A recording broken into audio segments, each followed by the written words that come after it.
Hello everyone, मैं अजय नेवड़ा आपका बहुत बहुत स्वागत करता हूं अपने ऑनलाइन प्लेटफॉर्म पे। जो बच्चे जेईई मेन 2024 के लिए प्रिपरेशन कर रहे हैं उन बच्चों के लिए आज की वीडियो मोस्ट इंपोर्टेंट है, क्योंकि इस वीडियो के अंदर आपको बताने वाला हूं कैसे अपना टाइम टेबल तैयार करना है पूरे 3 महीने का। क्योंकि आपके पास जो गोल्डन टाइम बचा है वो सिर्फ आपके पास 3 महीने है, जिसके अंदर बच्चे को सिलेबस कंप्लीट करना है, रिविजन करनी है, उसके साथ साथ आपको प्रीवियस क्वेश्चन भी अच्छे से प्रैक्टिस लगा के जाने हैं। और इस पूरी चीज को मैनेज करने के लिए आपको किस तरीके से चलना है और कैसे अपना जो स्कोर है वो इंक्रीज करना है। क्योंकि बहुत सारे बच्चों को ये दिक्कत आ रही है कि जब टेस्ट देते हैं तो उनके अंदर स्कोर जो है वो इंक्रीज नहीं हो रहा है। तो उसको इंक्रीज करने के तरीके क्या अपनाने हैं? तो सबसे पहले चीज कि जिस बच्चे का सिलेबस नहीं हुआ है वो आप सिलेबस पे पूरा ध्यान दोगे। सिलेबस को जितना जल्दी हो सके आप निपटा लीजिएगा अपना। और आपको सिलेबस के अंदर बिल्कुल बेसिक से अब नहीं चलना है, क्योंकि बहुत सारे बच्चे बिल्कुल बेसिक से चीजें सीखने पे चलने लग जाते हैं। उस चीज में आपसे सिलेबस नहीं हो पाएगा। कुछ चीजें आपको एडवांस लेवल पे चलना ही पड़ेगा भी। उसके साथ साथ अब दूसरी चीज साथ के साथ आपको करनी पड़ेगी रिवीजन। अगर ये चीज आप अपनाते हो, रिवीजन अगर आप जिस बच्चे ने नहीं किया अभी से शुरू, चाहे धीरे धीरे शुरू कर दीजिएगा, आप कोई दिक्कत नहीं है, लेकिन रिवीजन शुरू कर देनी है आप। क्योंकि जब तक रिवीजन नहीं करोगे तो आपका जो स्कोर है वो इंक्रीज होने में दिक्कत आए ही आएगी, क्योंकि आपको एक्यूरेसी नहीं मिलेगी। आप जब भी एग्जाम दोगे, जब भी आप टेस्ट दोगे, तो उसके अंदर आपकी एक्यूरेसी नहीं आएगी, आपका स्कोर कम आएगा। क्योंकि बच्चे की दिक्कत क्या आती है कि आपने सिलेबस तो कर लिया लेकिन आपके माइंड में वो सारी चीजें स्टोर नहीं हो पाई। और आप जब एग्जाम देते हो तो आप उस चीज को अच्छे से एक्सप्लेन नहीं कर पाते, प्रॉपर तरीके से आप फॉर्मूले अप्लाई नहीं कर पाते, आप कॉन्सेप्ट उसके अंदर नहीं लगा पाते। तो उस चीज के लिए आपके लिए रिवीजन मोस्ट इंपोर्टेंट चीज है, जो कि आपको अभी से शुरू करनी है। जितना सिलेबस हो चुका है तो धीरे धीरे करके आप रिवीजन पे टाइम देना शुरू कीजिए, क्योंकि आपकी एक्यूरेसी लेके आएगी रिवीजन। इस चीज पे ध्यान देना, एक्यूरेसी आपकी रिवीजन के साथ साथ आएगी। जिस बच्चे के मान लो कॉन्सेप्ट अगर 50% लागू कर पाता है, अगर आपने रिवीजन कर ली तो बच्चा उसी कॉन्सेप्ट को 80 से 90% लेके चला जाता है एक बार रिवीजन में। ये चीज 100% आती है, क्योंकि बहुत सारी चीजों का सुधार होता है। अब उसके बाद जब आप टेस्ट दे रहे हो, तो टेस्ट जब भी आपने दिया वीक के अंदर, मान लो आपने 2 टेस्ट दिए, उन दोनों टेस्टों का आपको सॉल्यूशन 100% करना है। और उसके अंदर आपको कमियां देखनी है कि आपने क्या क्या कमियां आपने वहां पे रख दी है। और उन कमियों को दूर करने के लिए आप क्या करोगे कि जब सॉल्यूशन उस चीज का पूरा करोगे, तो ऐसा नहीं करना है कि मान लो एक क्वेश्चन आपने किया और उस क्वेश्चन को बस ऊपर ऊपर से देख के आप निकल चुके हो, ऐसा नहीं करना है। उसके पीछे सारे कॉन्सेप्ट को बड़े ध्यान से आपको डीप के अंदर देखना है कि मैंने कहां पे आपने गलतियां की, उस गलती को सुधारने के लिए आपको क्या करना है। सबसे ज्यादा याद रहने वाली चीज होती है जब बच्चा क्वेश्चन को गलत करता है, रॉन्ग आंसर देता है, तो उस चीज को सुधार करने के लिए आप पे पूरा का पूरा ध्यान लगाना है। और वहां से जो भी कॉन्सेप्ट आपसे नहीं लग पाए वो कॉन्सेप्ट आपका हमेशा याद रह जाएगा फिर। तो इस चीज पे पूरा का पूरा ध्यान दीजिएगा। अब बच्चा सोचेगा यार सारी चीजें, इन चीजों को मैनेज कैसे करूं। अब जिस बच्चे के पास जो भी मटेरियल आपने ले रखा है, मान लो जो बच्चा कोचिंग का मटेरियल यूज कर रहा है या जो बच्चा जहां से भी ऑनलाइन कर रहा है, तो उस मटेरियल को कृपया करके चेंज मत करें, आप उसी पे लगे रहे और अच्छे से कीजिएगा। ठीक है, एक एक चीज पे बड़ा ध्यान दीजिएगा। ठीक है, मान लो आपने कोचिंग करी जहां से भी ऑफलाइन आपके पास जो मटेरियल मिला, तो भैया कोई दिक्कत नहीं है, किसी प्रकार की दिक्कत नहीं आएगी। ऑनलाइन अगर आपने किया तो भी आपके पास कोई किसी प्रकार की दिक्कत नहीं आएगी जहां से भी आपने, लेकिन उन चीज पे पूरा का पूरा ध्यान देना है। अब कई बार क्या करता है बच्चा की सोचता है यार स्कोर नहीं बढ़ रहा है, तो उसको मैं क्या करूं कि अभी से जिस बच्चे ने मान लो by chance R D Sharma नहीं लगाई या कोई अदर बुक लगाने का मन कर गया, सिंगेज लगाने का मन कर गया, तो सोचेगा यार सिंगेज लगाने से मेरा स्कोर इंक्रीज होगा, तो ऐसा नहीं हो पाएगा अब एकदम से। तो क्योंकि आपसे वो सारी बुकें कंप्लीट ही नहीं हो पाएगी, क्योंकि सेशन फर्स्ट के लिए सिर्फ आपके पास जो गोल्डन टाइम जो बचा है वो सिर्फ 3 महीने का बचा है। तो इसलिए आपका जो भी कोचिंग का ऑफलाइन का मटेरियल है या ऑनलाइन का, उस पर आप ध्यान दीजिएगा पूरा। उसके साथ साथ प्रीवियस ईयर क्वेश्चन हो सकते हैं, प्रीवियस ईयर क्वेश्चन मान लो बहुत ज्यादा हो जाते हैं बच्चे के लिए, मान लो 25 साल का कर रहा है, 20 साल के कर रहा है, जितने भी मान लो आप कर रहे हो, लेकिन आपके लिए सबसे बढ़िया चीज क्या है कि आप जिस बच्चे से ज्यादा काम नहीं बन रहा है, 5 साल के 5 इयर्स PYQ लगा लीजिएगा, क्योंकि आप हर कॉन्सेप्ट से निकल जाओगे 5 साल से। अगर जिस बच्चे से ज्यादा काम नहीं हो रहा है, इस चीज पे आपको 100% टिकाना पड़ेगा। आप 5 साल के लगा लीजिएगा, किसी प्रकार की दिक्कत नहीं आएगी, क्योंकि 5 साल के इतने क्वेश्चन आपको मिल जाएंगे। हर साल देखो शिफ्ट वाइज हो रहे हैं, तो लगभग क्वेश्चन कवर हो जाएंगे, हर कॉन्सेप्ट आप कवर कर लोगे। तो 5 ईयर के आप कंप्लीट कीजिएगा PYQ। अब जो बच्चा नई शुरुआत कर रहा है, पहले जो बच्चा कर चुका है वो ठीक है। अगर फिर उसके बाद आपको लगता है कि मेरे पास टाइम और है, तो आप लगा लीजिएगा, इस चीज को 10 साल तक ले जाओ। अगर आपके पास इतनी आप में एनर्जी आ रही है तो कोई दिक्कत नहीं होगी, अगर आप लगा पाते हो। लेकिन एक स्टेबल दिमाग के साथ शुरुआत कीजिए और 5 साल के आप जरूर लगाइएगा, ठीक है। उसके साथ साथ अब ये चीजें तो हो गई, आपका जो मटेरियल है वो यूज करना है। अब डेली रूटीन के अंदर जो आपको टाइम का मैनेजमेंट करना है, उस मैनेजमेंट को कैसे कंप्लीट करोगे।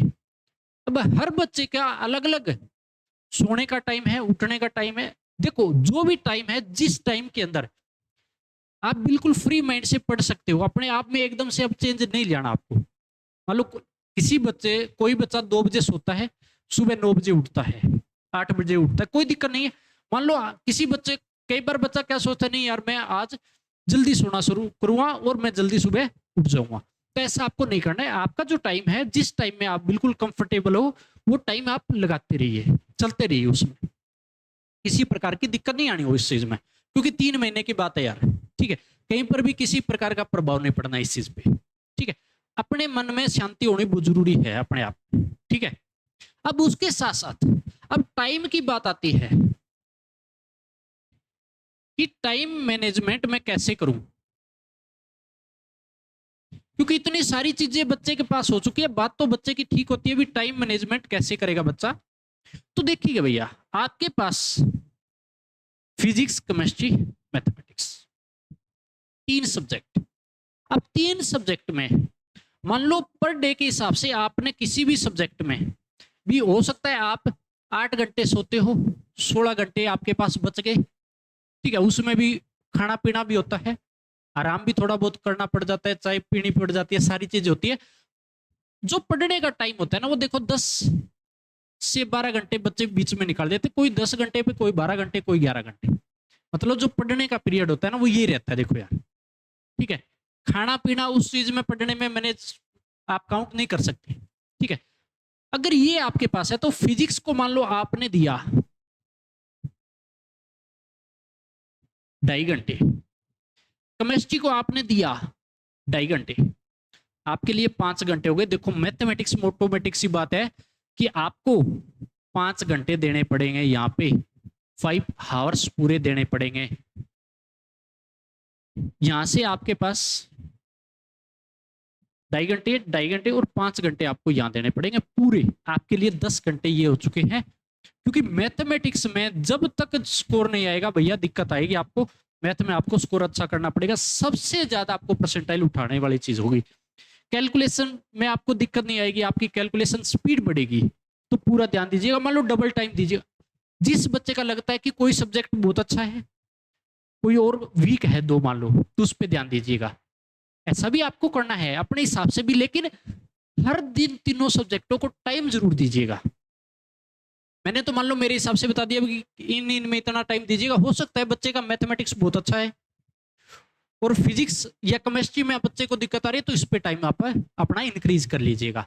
फिजिक्स में दिक्कत आ रही है, इसमें आप इंक्रीज कर लीजिएगा। लेकिन मैथमेटिक्स में टाइम बच्चे को लग जाता है जब क्वेश्चन करने लग जाता है, तो ठीक है। क्वेश्चन लेंथी होते हैं, टाइम लगता ही लगता है। तो ये पूरा का पूरा काम आपको डेली रूटीन के अंदर करना है। उसके साथ साथ आपको इसी टाइम के अंदर, आप जब बच्चा इसको इंक्रीज कर सकता है करिएगा, रिवीजन जरूर करिएगा इसी टाइम के अंदर। ये आपको तीनों सब्जेक्टों की साथ में लेके चलनी है। 100% अब आपको शुरू करनी पड़ेगी। इस चीज में देरी आपको अब नहीं करनी है, चाहे धीरे धीरे धीरे धीरे आप रिवीजन शुरू कर दे। ठीक है, तो ये पूरा का पूरा टाइम ऐसे लेके चलना है। और इस चीज पे आपको ये जो आपको बताया है कि PYQ सिर्फ 5 साल के जिस बच्चे से अभी तक नहीं हो पाए हैं, कम हो पाए हैं, वो जरूर कीजिएगा। 5 साल के कोई ज्यादा नहीं बनेंगे, आप 100% लगाइएगा PYQ। अच्छा स्कोर मिलेगा, क्वेश्चन रिपीट होते ही होते हैं, तो आपको बड़ा फायदा मिलेगा। जब यहां से जब एग्जाम के अंदर देखोगे कि क्वेश्चन तो भैया रिपीट मिले, ठीक है, रिपीट होते हैं हमेशा, क्योंकि शिफ्ट वाइज होंगे और क्वेश्चन मैक्सिमम चाहिए। हो सकता है थोड़ा बहुत चेंज हो, कॉन्सेप्ट जरूर लगेगा, आपको धोखा नहीं मिलेगा किसी प्रकार का यहां से। तो पूरा का पूरा टाइम टेबल ऐसे लेके चलना है। पूरे 3 महीने आपको एक टारगेट रखना है। चाहे किसी गुफा में जाके बैठ जाइएगा, चाहे किसी मले की चोटी पर जाके बैठ जाइएगा, लेकिन तपस्या आपको सिर्फ 3 महीने की करनी है, जहां से बच्चे को बहुत अच्छा रिजल्ट मिल जाता है। और ये 3 महीने हैं, यहां से आप नीचे भी आ सकते हो और यहाँ पर आप उठ भी सकते हो। अब 3 महीने लगातार आप, जो बच्चा चल गया बहुत अच्छे से, वो अपना स्कोर 100% बढ़ा लेगा। देखो 2 साल सब बच्चे ने पढ़ा है, लेकिन अभी 3 महीना आपका मान लो जो गोल्डन चांस आपके पास आया, वो बहुत अच्छा होना चाहिए आपके पास। तो इस चीज में पूरी मेहनत आपको करनी है और इसी तरीके से पूरा टाइम लेके चलना है हर सब्जेक्ट को। हो सकता है मान लो मेरा टाइम अलग हो, तुम्हारा टाइम अलग है, लेकिन सब्जेक्ट तीनों पे।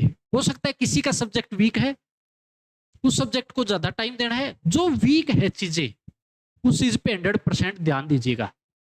और साथ के साथ तीनों सब्जेक्टों के मोस्ट इंपोर्टेंट जो चैप्टर है,